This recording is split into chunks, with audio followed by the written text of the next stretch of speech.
Hi. Welcome after 4 years to yet another commentary on a Neverwinter Nights speedrun. In this video I'll go over the run in quite the detail, and because there's so much to talk about I will be pausing the video every now and then. If you'd just like to see the run without any commentary or pausing, there's a link in the description box below. This is a sub 32 minute run I got 2 days ago. It's quite wild that the run has been pushed this far, and I still believe that it is possible to get a low 31 minute run, barring any new breakthroughs that would make sub 31 possible. After a 4-year-long break from this game, I really tried to take nothing for granted, so I spent a couple of weeks to try to invent as many new ideas as possible and to revisit all my assumptions that I previously had. I theory crafted for quite a while and had some really wild new ideas, such as using only a level 10 character with a Ravager halberd crafted in chapter 3, even up to the end of the game. I really liked that idea, but unfortunately it just wasn't as fast as the new character build I have here. I also experimented by recording 120 frames per second. YouTube doesn't support that yet, but maybe in the future it will. However, my old hard drive couldn't handle the I/O during some points in the run, so there's 2 hitches in this run where the video skips some frames. So apologies for that. In the future, I think I will still keep on recording on 120 FPS, but I'll use a faster drive, so hopefully that will be fixed. So, what made this sub 32 minute run possible? I have a much more optimal character combination now. So I used to have 3 levels of wizard and 21 levels of monk back in the day. In total, that is 24 levels. Now I'm level 4 wizard, level 16 monk at the end of the game, so 4 levels less. It's quite important to take less levels actually to save time, because getting all the experience points and leveling up in this game takes up quite a lot of time. The extra wizard level, the 4th wizard level, gives extra spell slots for both level 1 and level 2, plus it gives me bigger duration for my expeditious retreat spells. Funnily enough, also, I have a better mouse than I had 4 years ago, which means I can click things faster, and at a certain point of in the game, I need to mash mouse 1 really, really fast. One new trick is speed stacking. Speed stacking basically means using haste spells and expeditious retreat together. So back in the days, I got this YouTube comment from a user called Nogaholic telling me to check this thing out, and I did, even back then, check it out, so a big thanks to them. What I found out is that it saves like 5 to 7 seconds overall in the run, so not quite a lot, to be honest. So overall, I thought it was not worth it to redo my world record run if I didn't have any new strats. This run contains some new strats as well, though, so chapter 1 is a lot more optimal, I think. So, let's start with the character creation. I won't go through all of this. Instead, I will just list in the description box below all the choices I make here and why I make the choices. What you need to know is that Wizard is the best class to start with. So Wizards get really good early access to important spells, such as Expeditious Retreat, which makes my character run 50% faster, or True Strike, or Invisibility, or Flame Weapon. So those are the main spells I will be using. Later on, I will want to multiclass to Monk. This game has a speed cap, like a maximum speed multiplier you can have applied to your character. If you take 3 levels of Monk, you will raise this speed cap to double the normal amount. So that's what I want to do. Also, every 3rd level of Monk you take, you gain 10% speed. So that's just a feature of Monks. This combined with the Expeditious Retreat and Haste will make my character at the end really, really fast.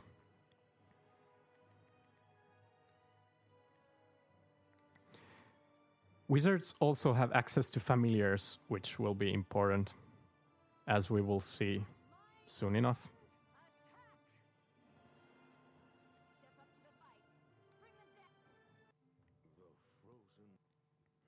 So in Prelude, you just do some tutorials and level up to level 3 at the end of Prelude. So I sell all this stuff here and buy a greatsword. Appraise is the most useful skill in this game, and it is due to money being so tight in this run nowadays. So I make sure that I have maximized my appraise before visiting that merchant. Other than that, you need to destroy that statue with a ray of frost, and that's the... well, that's how you graduate from Neverwinter Academy. So we're already in the graduation ceremony. So the graduation ceremony will be interrupted, and there will be 4 mages in each of the corners of this room. Each of these mages takes 2 hits to kill, so I want to hit them once, and hopefully the allies will finish them, or vice versa. Also, one more thing I want to manipulate in this room is that hopefully that Aribeth will target this mage, so that she will be a bit closer to the door than otherwise. I miss here. However, an important concept in this game is attacks of opportunities. So, first of all, as a first level character, I have only 1 attack per round. A round lasts 6 seconds. The concept of round is also important in this game. Whenever an enemy tries to cast a spell or drink a potion or run away from me, I get a free attack, what is known as an attack of opportunity. And those can be gained once per each round. So this time I could have 2 attacks per round, essentially. Also, what is important to realize in this room is that after combat ends, if you are still in combat mode, you have a 6-second timer where you are unable to initiate a dialogue or, for example, rest. So I really want to avoid Aribeth until the combat ends. So this is a bit random, but sometimes it ends a bit sooner, sometimes it doesn't. And unfortunately, I got this text here. You are too excited to talk right now.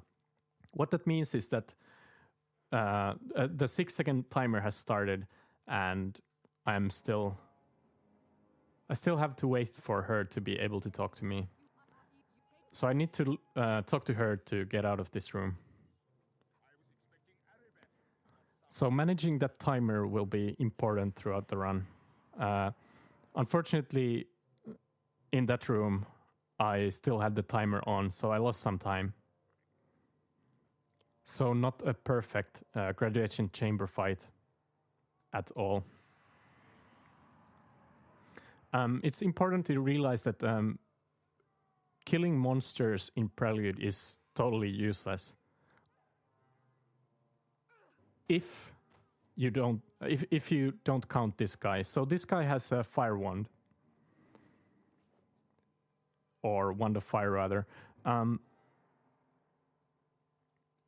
So at the end of Prelude, you will be set to level 3 anyway. So experience-wise, I don't gain anything from fighting these guys. So instead, I just run away. The guy in the previous room teaches you how to level up. So he automatically levels you up to level 2. So we level up, hit just OK and recommended, and we can, as a level 2 wizard, we can start casting Expeditious Retreat. We could do that even as a level 1 wizard, but all the spell durations get increased by each level, usually. So only now, as a level 2 wizard, does it make sense to actually use Expeditious Retreat. So Expeditious Retreat is our main spell that we want to keep on at all times if possible. It gives us 50% more running speed. In this room, there's this mage who always hits you with a magic missile. We earlier took a feat called Toughness so that we would have a small amount of extra hit points here. If we got hit by the goblins or skeletons and this guy would do the maximum of 10 damage, we could die here. So the Wand of Fire is being used for this final fight in Prelude, the stables fight. What you want to do is kill all these goblins with a single shot. After that, you're able to talk to Fenthic and Dester, and that's the trigger to get out of Prelude. I'm actually making a mistake here, so I use up another charge of this Wand of Fire, which is actually totally useless. So there's something that you can do better the next time. I lose like 3 to 4 seconds or something. So I really need to mash quite a bit to get the conversation to end. And after the conversation ends with Fenthic, you get the 3rd level before entering chapter 1.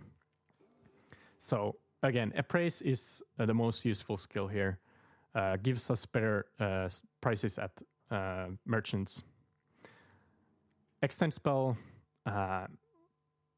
doubles the duration of our spells, but it occupies always a spell slot one level higher than normal. And Flame Weapon and Invisibility. We want to be invisible if possible, and Flame Weapon and True Strike are used for all the fights that we actually have to take. So Invisibility is used to avoid fights, but sometimes we have to take the fight. There's this really weird camera angle that I get like maybe 5% of the time here. So I have my muscle memory basically makes me go a bit weird here. So I'm a bit disoriented here and lose just a tiny bit of time, unfortunately. When I get to chapter 1, I just instantly memorize all the spells that I want. So Extended Expeditious Retreats and 1 Invisibility. And then I rest. It is faster to rest, quick save, and quick load. So basically quick rest instead of resting normally. And basically it gives us all the benefits of resting and it's just faster. We talked to Airbeth, obtained the Stone of Recall, which lets us teleport to any of the temples around these chapters in this game. And we pick up a henchman. So I didn't used to pick up Tommy as a henchman, even though he is really close here. And the reason being is that I didn't find a way to make an important battle later on in chapter 1, False Helmite battle, work with Tommy. Also, in Beggar's Nest, there's a chance that he will cause us some troubles, which I will get to on later. So there are all these 4 different areas: Beggar's Nest, Black Lake, the Docks, and Peninsula. And the order matters slightly here. Well, in fact, with the new route, it matters even more. So you want to go to Peninsula after the Docks, because inside the Docks there is this special store that you are able to acquire or buy this spell from, a spell called Phantasmal Killer. And if we buy that spell, Peninsula will be like 1 to 2 minutes faster than normally.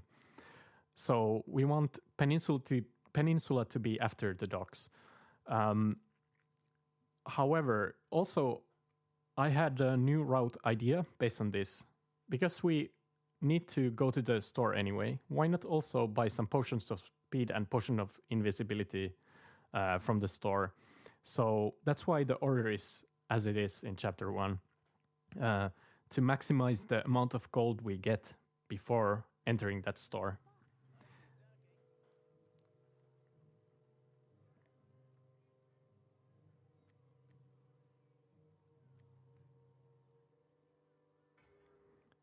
So again, I just bind the spells that I got from being a level 3 wizard and buying the Stone of Recall so that I can teleport back to the temple really easily.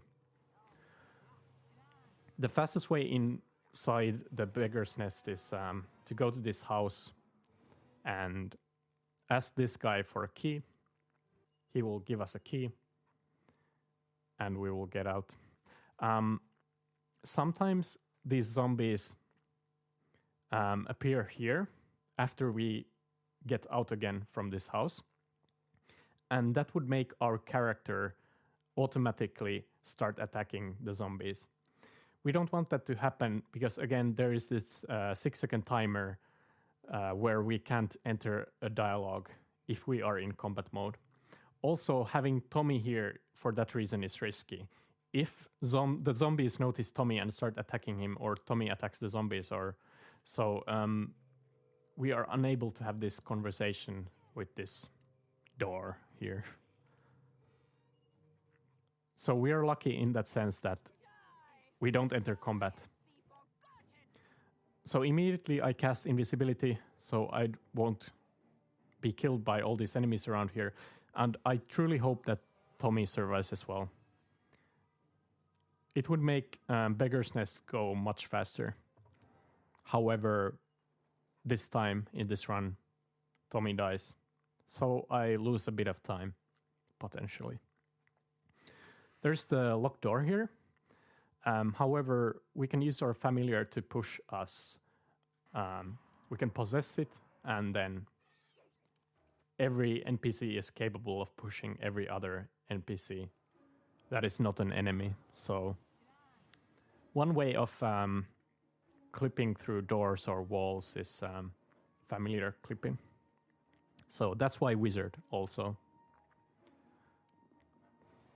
I set the familiar to stand his ground. Unfortunately, still it attacks the zombies here. So again, I have the 6-second timer when I'm entering the warrens here. So I lose a minor amount of time because I need to wait for the rest to be possible again. So funnily enough, I never checked the left route here.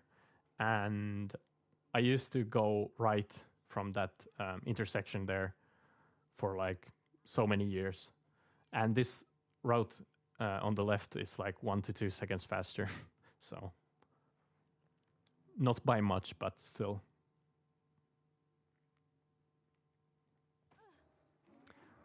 Remember, all the way back in Prelude, we had the Wand of Fire, and we used 2 charges of it. So if I would have only used 1 charge of it, I think here would be the optimal place to use the 2nd charge on.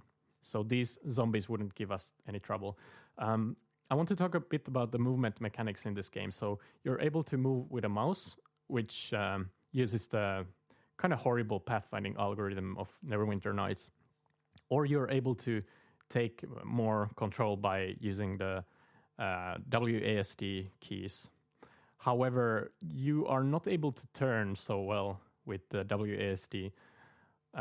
So I prefer using mouse most of the time.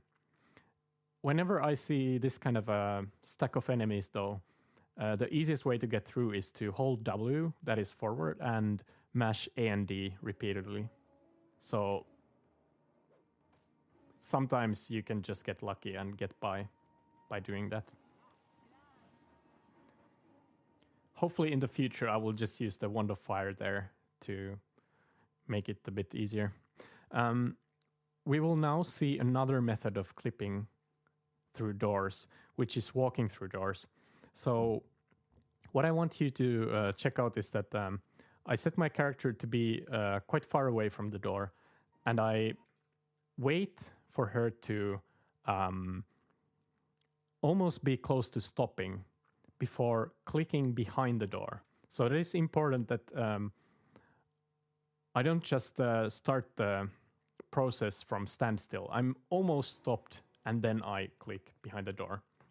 This kind of tricks the game, and my character gets like a bit inside the door.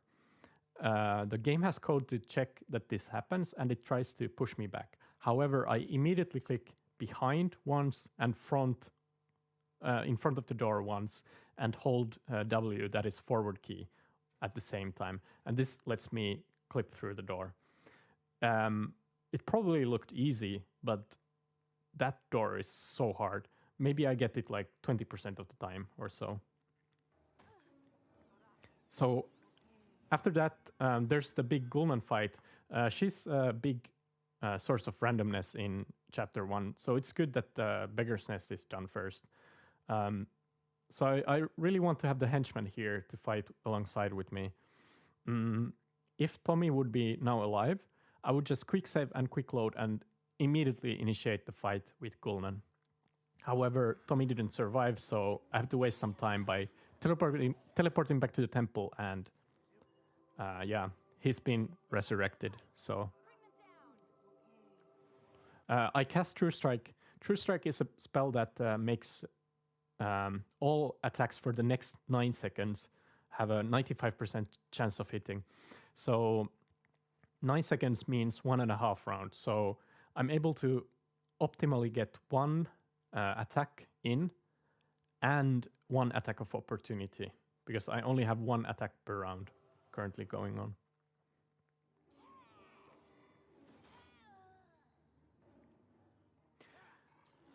And most of the time, this is where I reset, basically. It is very rare for this fight to go even this well. So let's say 90% of the time I reset here, or before this even. I take her heart, which is the first cure ingredient, the main object of Chapter 1. We need 4 of these cure ingredients. I also take the scimitar to sell later for money.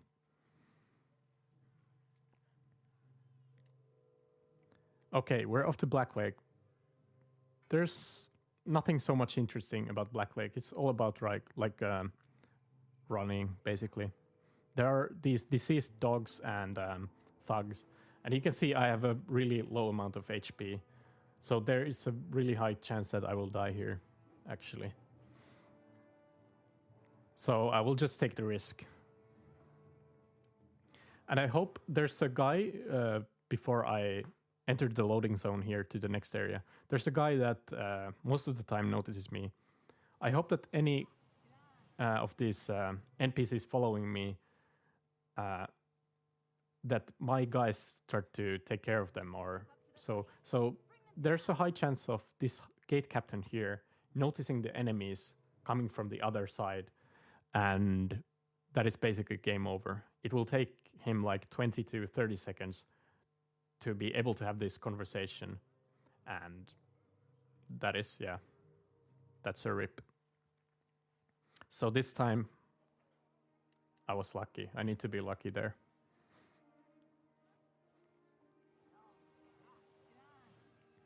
So I use up my remaining expeditious retreats. Always keep them on so that I am faster. And here is the unfortunate hard drive. Not handling the 120 FPS. I have to rest here because I can't in the next area. So in this area, I used to talk to this guy and persuade him to open this door. It takes quite a long time to walk towards this door, so instead I walk through this door. And again, it looks easy here, but I guarantee you it is not as easy.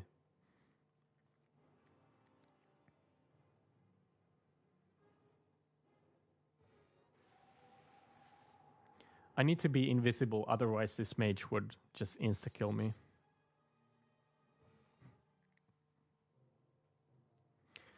There's 2 routes here. The left path is like 6 to 7 seconds slower, but it contains a guaranteed greatsword +1 spawn, meaning money. So again, money is really tight on this run, but I still risk it by going here. And I potentially save time. Sometimes after casting a spell, these doors can be pretty hard to... The timings vary, basically, opening and closing them. After doing the two previous main quests here in Chapter 1, I now have 2 ingredients, and I can go back to Airbeth and collect the rewards for them. So I will gain some gold. I will also ask her to heal me. So next up, we will go to the store I was talking about. So the main objective in Chapter 1 is to get to this store. I mean, the main idea in this new route is to get to this store and buy more stuff than just a spell. One other thing that I want to do that I didn't do in previous runs, roughly 4 years ago, is that I want my allies here, the henchmen and the familiar, to kill as many of the enemies here while I'm just running away. Basically, I want to be level 4 before this False Helmite fight I was talking about earlier. And that is another big objective in this new route. So I sell the Scimitar, buy Phantasmal Killer, buy 2 potions of invisibility and 1 potion of speed. Now, again, I told you money is tight. I actually have to sell this crossbow because, yeah, I just had bad appraise rolls. So I got like slightly higher prices in this store, and I had to sell my crossbow. I usually need the crossbow later on in Chapter 2. I have a backup though where I use Ray of Frost, so it's okay.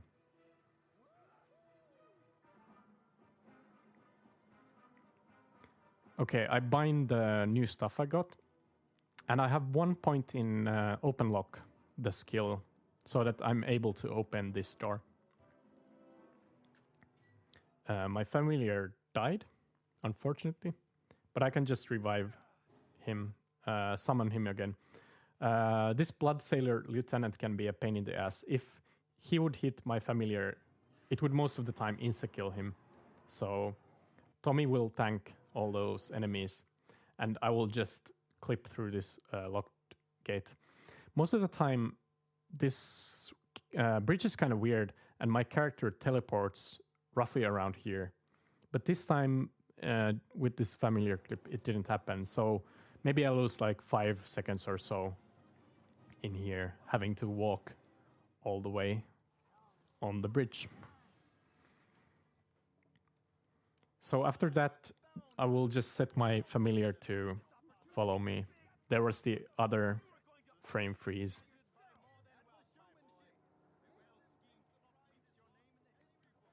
And I get up close to this wall, and you can also familiar clip through this kind of narrow walls, such as this one. So I just set up my familiar to be like 90 degrees angle compared to my character, and that works. I talk to this guy, which unlocks the crate here, and we have the 3rd ingredient. So now we have everything set to go to Peninsula. We have the spell Phantasmal Killer, we have 2 potions of invisibility and 1 potion of speed. Peninsula also features another route. So there's 2 ways of getting into the prison in Peninsula. One is through the front door, if you kill the gang leader.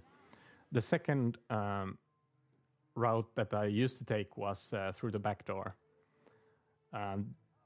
They are pretty much roughly, they're as fast with each other.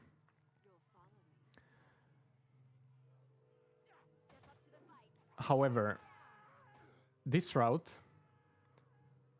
if I get super lucky, it will be a tiny bit faster than the backdoor route. And since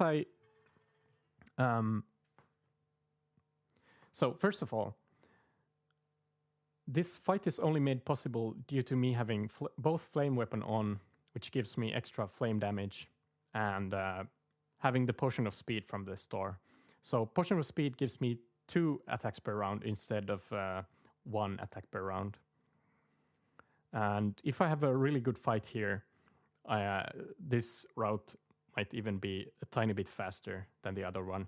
But the main thing here is that I, again, keep my allies here fighting the enemy, and I gain like 600 extra experience points here compared to earlier. And that means that I will have a much higher chance of hitting level 4 before the False Helmite fight at the end of Chapter 1. I think I have not quite the best luck here. So if I remember correctly, I actually lose some time here compared to the other route using the back door. It's only like 4 seconds or so, though. So not a big deal. Plus I get the experience points. And there was a jump scare for you. So again, Tommy keeps on fighting the guys here while I'm just running away. Hope to hit that level 4. And the Potion of Speed was great in that sense that I got the extra attack for the gang leader fight, but it also lasted up until this point. So it also gives you the same effect of 50% more speed, the same effect as Expeditious Retreat.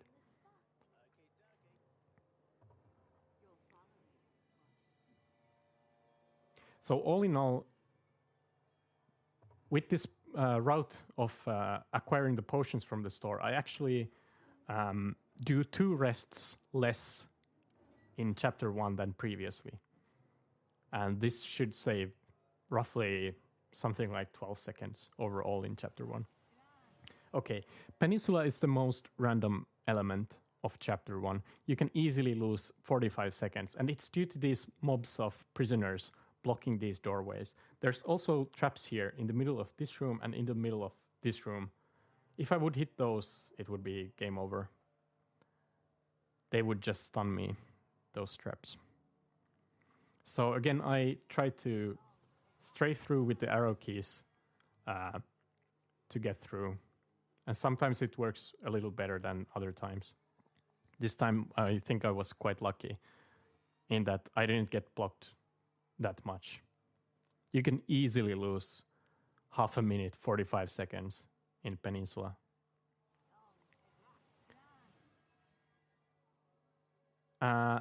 This door here contains a slow trap. So if I would just walk through that door, I would lose 20 seconds due to being slowed. So it is worth it to walk through that door instead. And so this is why we have the spell Phantasmal Killer, the Intellect Devourer that would normally take like 2 minutes to fight normally. So the strategy here is I persuade one of the guards here, and I would rather have my familiar alive to help with killing this head galler, but as soon as head galler dies, the Intellect Devourer will pop out, and if it will try to reach this prisoner or whatever, prison guard here. And because he has been persuaded to leave this area, the Intellect Devourer will be unable to possess this guard. Instead, he will kind of try to follow him for no reason whatsoever, and I'm able to use the opportunity to cast the Phantasmal Killer spell. If the Intellect Devourer wouldn't follow this persuaded guard, it would just instantly go for the next guard, and I wouldn't have the time to cast this spell from the scroll. Okay, Phantasmal Killer, 30% chance of insta-killing Intellect Devourer, so I get lucky first try. Now we have all the 4 ingredients. We're ready to talk to Eribeth and go to the end of Chapter 1. And you can see that I level up just barely before the False Helmite fight. So I get my 4th level of Wizard here. So you need to talk to all of these guys, Eribeth, Fenthic Dester, and Lord Nasher, and tell one of them goodbye. So I tell Lord Nasher goodbye. And this starts the ritual scene. This is the only time where I don't want to quick rest. So, rest, quick save, quick load.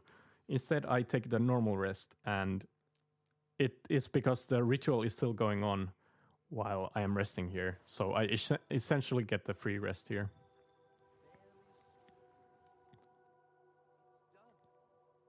So initially I had trouble getting Tommy to work with this battle here, but I cast Flame Weapon and I summon my familiar to help Tommy here. So previously I used to cast Flame Weapon and True Strike to make myself a bit more stronger, but Familiar and Tommy together will take care of the Helmites. I used to have Dalen as a henchman here. He would one-hit all of these False Helmites, which Tommy unfortunately doesn't do. I summoned this Familiar a bit too close here. He was like here or something and went for this same guy that I did. So if he would be a bit maybe towards here, he would have gone for this Helmite instead. I don't think it wastes any time though here.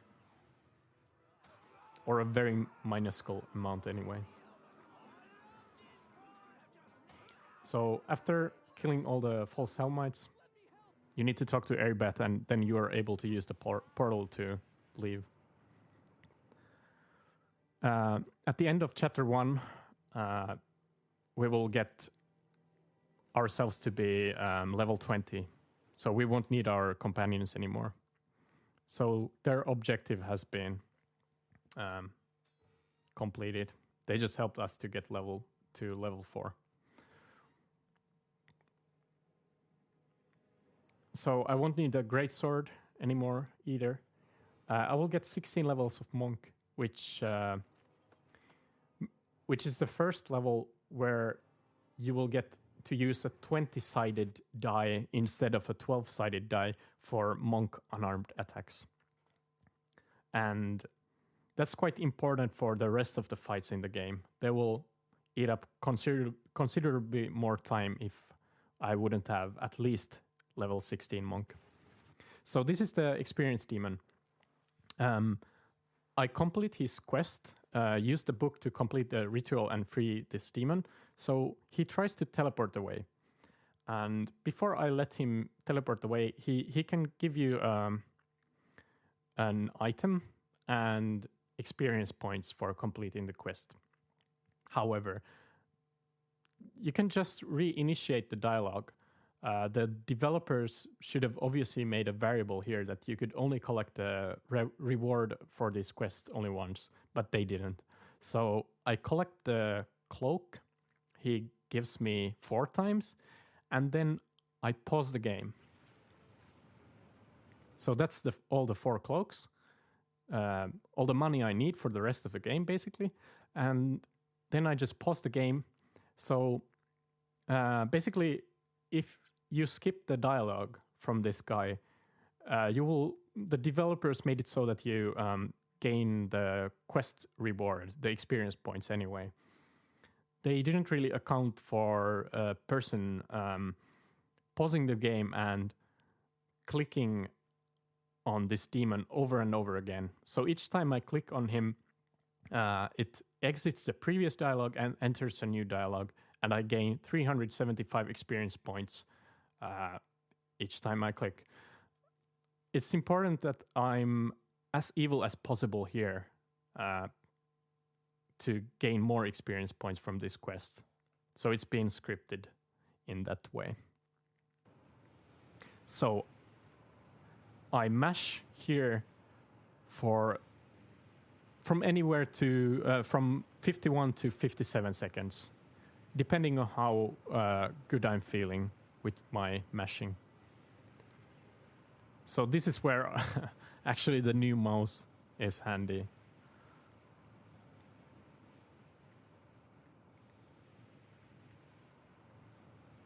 Basically, I click, I think roughly 9 times per second. So that is 9 times per 375 experience points per each second.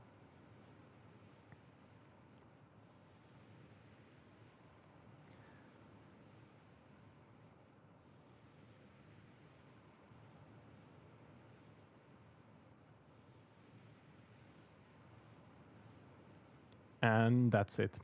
So basically, this is a bit of a balancing act. So you don't want to waste too much time on him. We already waste like 50 seconds clicking on him. But we want to gain enough speed and that level 16 monk at least. So every third level of monk gives us 10% extra speed. So all the rest of the levels will be monk levels from now on. I used to take 24 levels at this point in total. So 3 levels of wizard, 21 levels of monk. However, this time I only take 4 levels of wizard and 16 levels of monk. There's an unfortunate side effect to this. So I want to level up in 2 batches. The reason being is that a fight upstairs will be impossible for me to complete if I'm too high of a level. So previously I was 21 level monk. That kind of broke the encounter. The original campaign was made before the expansions allowed us to be over 20 levels. So they obviously didn't think about someone getting over 21 levels of monk, basically. So this next door encounter with Dexter was kind of broken and much easier than it normally would have been. That's why I need to now level up in 2 batches. So I level up until I'm level 11 here, and then I get the rest of the levels to become level 20 and to get the final unarmed attack bonus for my monk at level 16. So I just hit OK and recommend it to everything. I take strength whenever possible so that I'm able to hit the monsters a bit better, and appraise and lore are still important because I still need to sell the cloaks that I acquired from the demon. So you need to kill one of the ritual creatures here in order for Dexter to be vulnerable. So now I can hit him and I can identify the cloaks with my over 15 lore.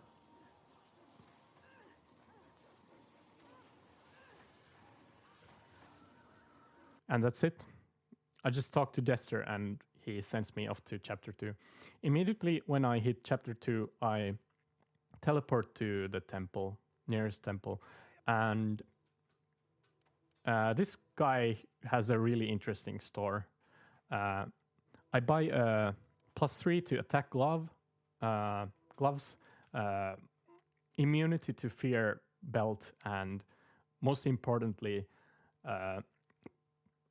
robes that give me permanent haste effect. So haste is just like Expeditious Retreat. It's the same effect that we had with the Potion of Speed. So 1 extra attack per round plus 50% extra speed. And there I just casted Expeditious Retreat on top of haste. That is known as speed stacking, right? And suddenly we are much faster than we are supposed to be.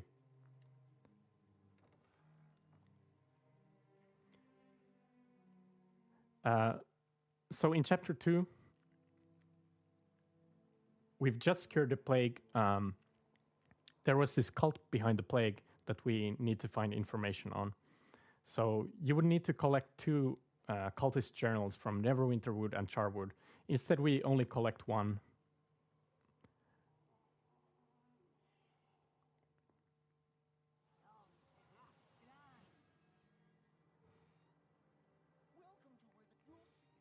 So Charwood is the fastest cultist journal to obtain.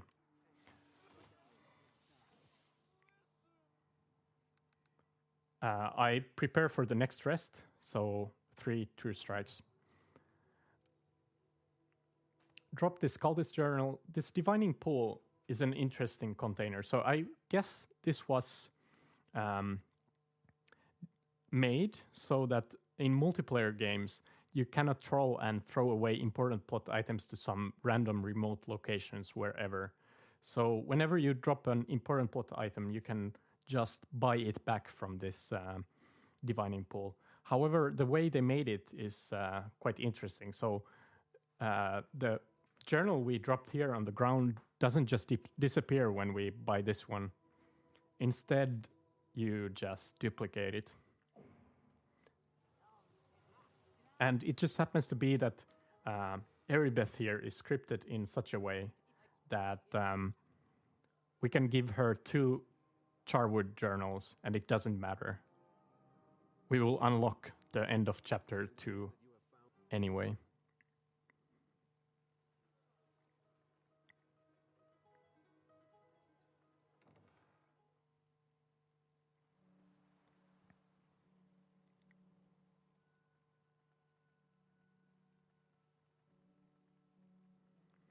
So after chapter 1, the run will speed up considerably due to the speed gap being raised when we hit level 3 monk and us getting extra speed from all the monk levels and stacking haste with expeditious retreat.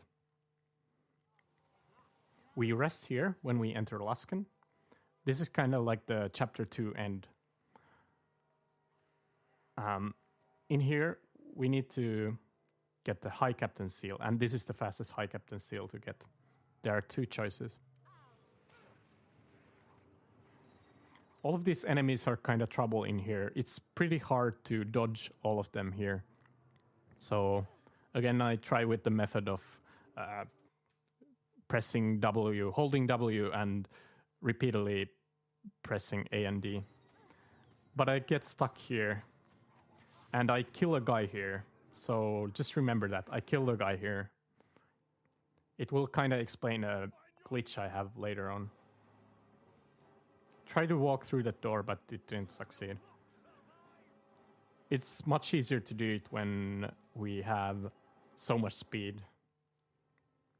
But sometimes I just fail at it anyway. So we talk to Eringent here. We give him the High Captain Seal, and he forges us a diplomatic pass. You can see that my hit points are like half of normal. What I should have done here is to talk to this priest to heal myself, because we need to get to this temple anyway. It costs like practically no time to heal here.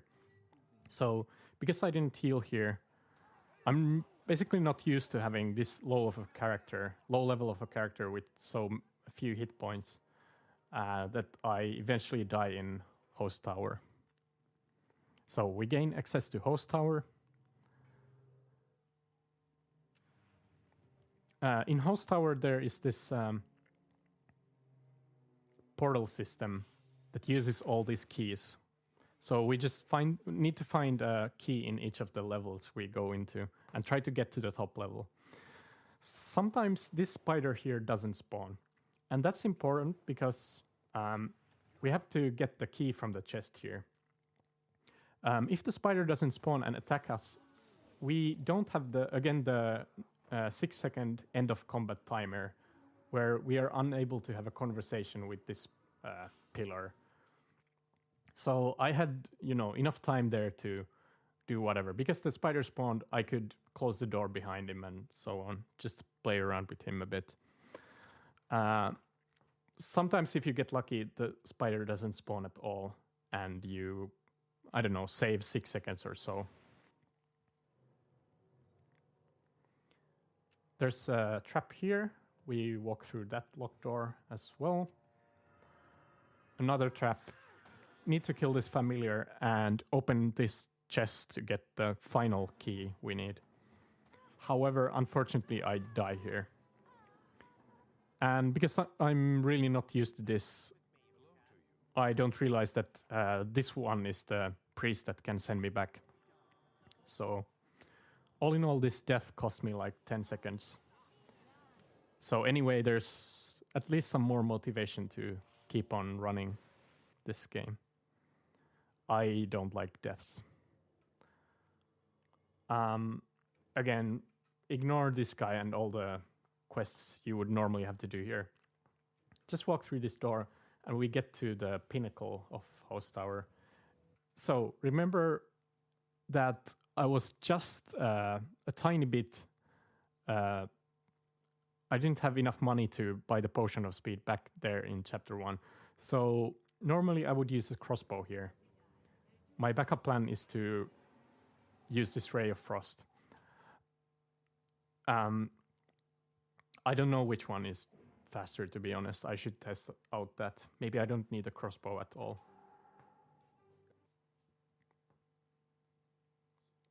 So that was Chapter 2.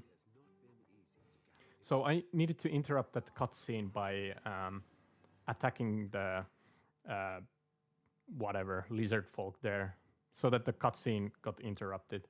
The Chapter 2 end cutscene was basically Aribeth betraying us, but we never get to know that.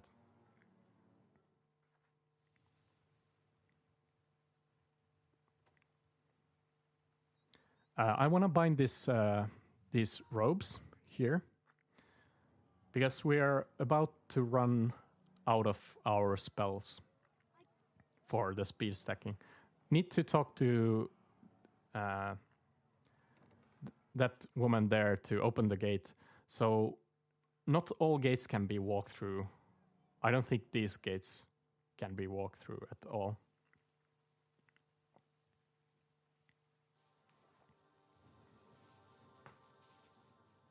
Sometimes these Umber Hulks here give me a lot of trouble trying to get inside this cave. But in Chapter 3, we need to get 3 words of power. And obviously we just get 1 and duplicate the other 2. This is the fastest word of power, and we need to get through this massive gate here in order to get to the last word of power. So you saw me re-equip my robes. So basically, this is why I think speed stacking was not really intended by the developers, because every time you have the perma-haste item on and you cast Expeditious Retreat, the Expeditious Retreat runs out. All your speed calculations get messed up until the next time you either cast Expeditious Retreat or re-equip your robes. So I will be a lot slower than normal if I don't re-equip my robes. I don't want to use one of my Expeditious Retreats here, because I have to take this fight anyway next. So it doesn't make a whole lot of sense to be hasted here. So I cast True Strike, and a lot of the end game fights here use True Strike. Again, 95% chance of hitting this guy right now for 9 seconds. And you see me target someone totally else. So remember that back there in Luskan, there was this gate and I killed a guy in front of it. Basically, there's this feat that you get for free as a monk called Cleave, and the Cleave is really bugged.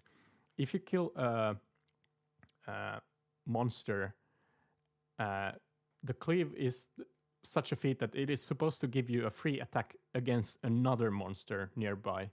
However, if you kind of cancel that, you still are in this bugged state where you are supposed to do the Cleave instead of attacking normally. So right now I'm trying to attack the other guy from 1 chapter back, who doesn't obviously exist anymore even, because we are on a completely different chapter. So I lose a bit of time here, like, I don't know, 6 seconds maybe, trying to just hit air. So that's just unfortunate when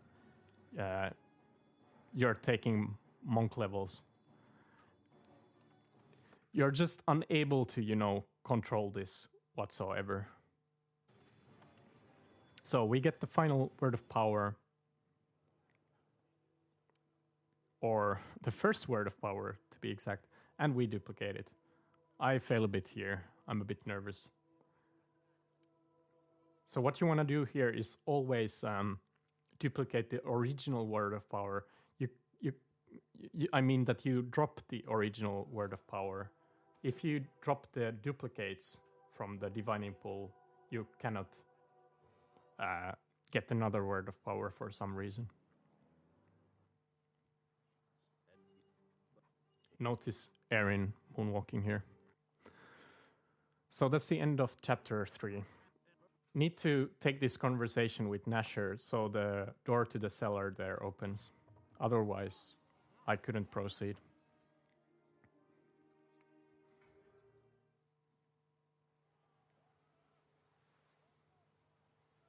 So we still have one expeditious retreat and 2 true strikes. In chapter 4, we need the 4th and final word of power. So first we clip through this gate, go to this place. There's a monk here that sometimes stuns you and it's game over. So I just hope that he doesn't notice me. Cast True Strike again. So this fight will be over very soon. I get a few critical hits in there. And remember, we don't even know that Erebeth has betrayed us, so we just ignore her.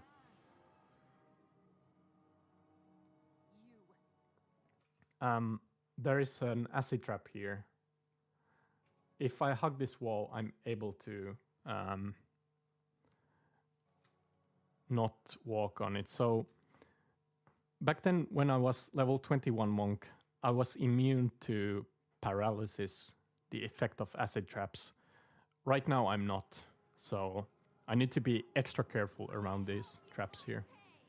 Okay, so Mogrim fight. Normally what is supposed to happen is you talk to him, you exit the conversation, and he instantly casts time stop. You cannot escape from it. He kind of cheats. What I do instead is I cast True Strike so that I will hit him basically every time. And his time stop script still exists, but I have one free round where I can do as many attacks as I want. So what I want to do is, as a monk, you have access to this feat for free called Improved Knockdown. So I want him to be knocked down. So he falls down and is unable to proceed with his cheat script, which would cast time stop and do all kinds of stuff. So that saves quite a bit of time. All that there is left to do is to get the Source Stone. So I do my final rest and keep the expeditious retreats on.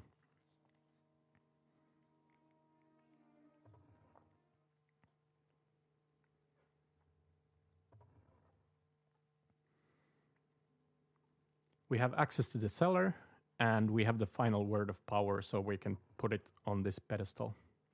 That gives us access to the final areas of the game.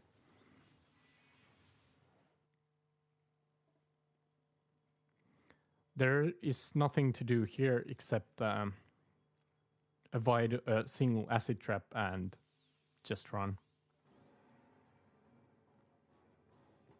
So in front of this portal, right about here, there is another acid trap that we need to avoid. Otherwise, game over. And remember, all the way back in chapter 2, we bought the belt with immunity to fear. So this is where we will use it. These dragons have permanent fear auras on them. You're supposed to fight the 2 dragons. Each of them contains a key for each of these 2 gates. However, we just walk through the gates. And this is so smooth.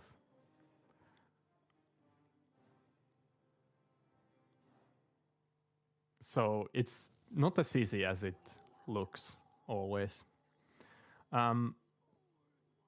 Walk through the last doors here and the final battle. So what I want to do is open the door and walk a bit backwards. For some reason, it makes it more likely that Morag here, first of all, doesn't catch us due to our superhuman speed. And if we were to enter a conversation with Morag and run far away enough, there would be a blade barrier trap here that would instantly kill us. We have such a low HP that we are unable to tank it.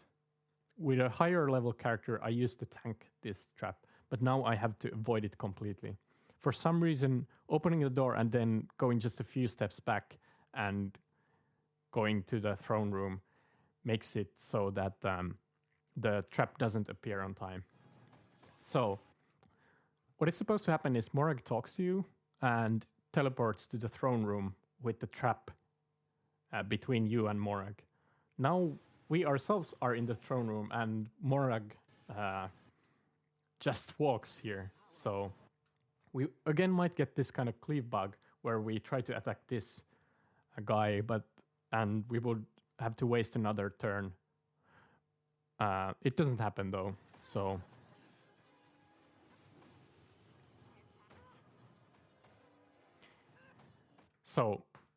Morag has this spell that gives her immunity to, I think, around 150 damage in total.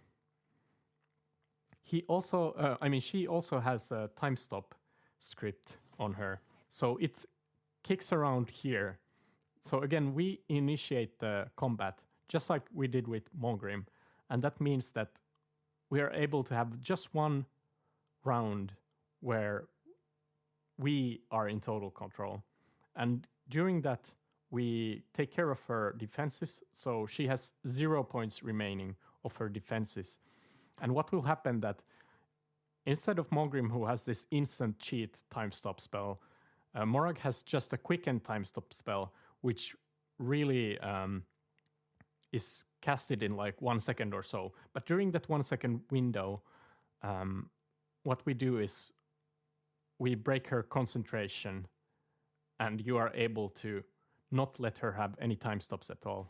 And that saves a lot of time. And that's basically it. All there is left to do is to take this portal and walk to the end of the game.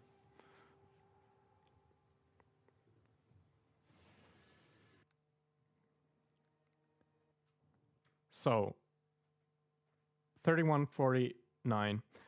What next? How to improve the run further? So I still have one more route idea where I choose a half-orc character instead of human. And by choosing half-orc, I get 20 strength instead of 18. But I have to sacrifice 2 points of constitution. So I also have to sacrifice the extra feat that humans get as their special at the first level. So what's the point in all that? Basically, the False Helmite fight and the Graduation Chamber fight, all those with a 20 strength character can be one hit killed. The mages in the Graduation Chamber in Prelude and more importantly, the False Helmites at the end of Chapter 1 end. And what that does is it allows me to, instead of casting Flame Weapon, have another extended Expeditious Retreat. And all in all, that means that I will save one more rest from the end of the game. So after Chapter 1, right now I have 2 rests going on. I will get that down to just a single rest. So that would save time. Also, with 20 strength, I would do slightly more damage all the time and possibly hit enemies easier. That's something I want to try out. However, it's kind of brutal because I will have such a low amount of hit points at the beginning of the game that it makes it very, very likely that the mage at the very beginning of Prelude, or rather the end of Prelude, just insta-kills me with his magic missile. But that's something I want to look into. Other than that, don't use the fire wand twice in Prelude, and play better, don't die. So that's it. I hope to still get a low 31-minute run someday. But before that, I hope you enjoyed this commentary.